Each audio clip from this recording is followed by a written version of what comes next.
Conversion of sunlight to chemical energy in the form of chemical bonds is an exceedingly useful, stable, and compact way to store energy.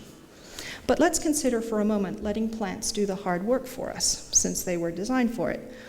In plants, the photosynthetic apparatus converts CO2 and water into higher energy molecules that constitute the plant's structure, and which become the building blocks for molecules needed by non-photosynthetic organisms. Some biomolecules are actually close relatives of the fossil fuels. The best example, to my knowledge, is the long hydrocarbon chain found in the triglycerides, or oils, that are made by plants like soybeans and sunflowers. With a very simple one-step chemical transformation called transesterification, these oils can be used to power diesel vehicles. The biofuel has the advantage of being a drop-in replacement for other more energy-intensive types of transportation.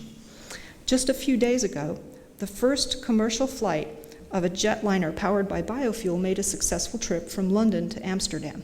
One of its engines was powered by a mixture of coconut and babasu oil. Babasu is extracted from the seeds of the babasu palm grown in the Amazon.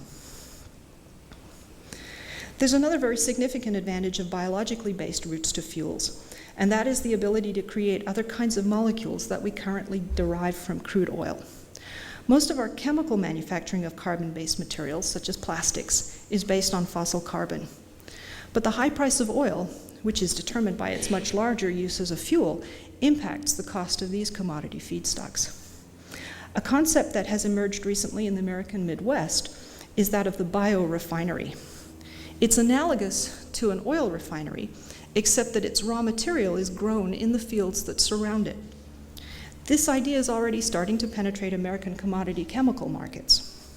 For example, the conventional route to this molecule, epichlorohydrin, is starting from propylene, which is derived from oil or natural gas. And the epichlorohydrin is a component of epoxy resins that are used in adhesives, powder coatings, and moldings. There are two conventional chemical processes to make epichlorohydrin, and the Solvay process, starting from propylene, involves chlorination, followed by oxidation. Alternately, in the Dow process, the propylene is first oxidized and then chlorinated. But both Solvay and Dow Chemical have recently closed their conventional epi plants in favor of a new manufacturing process starting from glycerol, which is a byproduct of biodiesel manufacturing. The new route is shorter, greener, and it doesn't require the use of elemental chlorine. It doesn't produce as much chemical waste. As promising as all this sounds, biorenewables have experienced an abrupt reversal of fortunes recently. The issue involves the proper definition of system boundaries and whether the total impact of biorenewables is actually energy or carbon positive. The Nobel laureate Paul Crutzen, who first alerted the world to the effect of the chlorofluorocarbons on stratospheric ozone, warns that the extensive use of fertilizers in industrial farming contributes more to global warming than the crops themselves save, because of the decomposition of these fertilizers to nitrous oxide, a very potent greenhouse gas. Growing corn in the Midwest to make fuel also causes the runoff of large amounts of soluble fertilizer into the Mississippi River. They eventually reach the ocean, where they cause huge algal blooms that deplete most of the dissolved oxygen as they decompose. And this creates a huge hypoxic or oxygen-depleted zone, where there's not enough dissolved oxygen in the water to allow fish to live.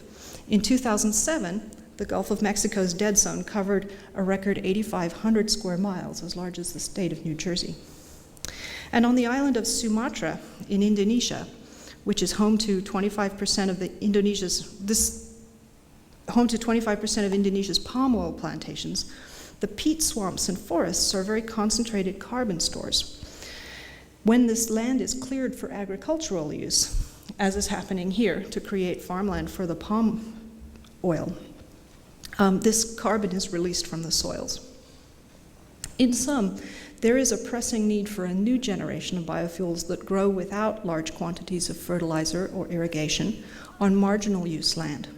And we need to develop more effective strategies to extract the chemical energy from their lignin and cellulose, which constitute most of the plant's weight. As you consider which technologies we should embrace. Let's remember that there are usually other important considerations in addition to how energy efficient a new technology is. Scalability, for example, is also crucial. And it may be that there are limiting factors other than the energy balance to consider.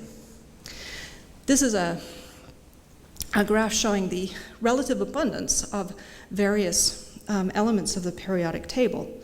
And I want to point out that some of these elements, particularly these extremely rare metals, are proposed to be used in various energy technologies, and their abundance may actually limit the implementation of some of these technologies. But let's take first an example of one that's not quite so rare. Here is gallium. And gallium is a key component in high energy efficiency LED lighting. But gallium does not exist free in nature, and there are no high gallium content minerals. Gallium is present only as a trace component in bauxite and in zinc ores. Its natural abundance is only 19 parts per million in the Earth's crust. The situation for indium, which is now used in flat screen televisions and could be a component of high efficiency solar panels, is perhaps even more dire. It is 10 times less abundant than gallium. And based on the indium content of zinc ores, the U.S. Geological Survey estimates a worldwide reserve of only 6,000 tons of economically viable indium. By some estimates, at current consumption rates, there are only 1 or 2 decades of supply left. Recent price increases seem to bear this prediction out, because 5 years ago, indium sold for $100 a kilogram. Last year, the price was $1,000 a kilogram. Now, more efficient mining, coupled with recycling, will certainly extend its use. But it does seem unlikely that any technology involving more than trace amounts of indium will not play a long-term role in sustainable energy. Finally, an example which is close to my heart, let's take the case of platinum, an extremely rare metal which occurs naturally at the level of only 3 parts per trillion in the Earth's crust. It's 30 times scarcer than gold. But it is one of a family of precious metals which has found particularly widespread use as a catalyst. The situation with precious metals, while different in scale, has some eerie similarities to the fossil fuels. They are a non-renewable resource, and they are concentrated in certain regions of the globe. For platinum, this is South Africa and the Ural Mountains. Platinum is used as a component of the cathode in fuel cells.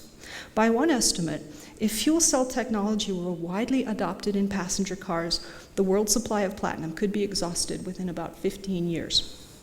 Now, platinum exists in relatively higher abundance on the moon, but in order to mine it and bring it back to Earth would require huge amounts of, you guessed it, energy. So, there's a conundrum. So what can you do? Ask questions. Get involved for your future, for the future of your children.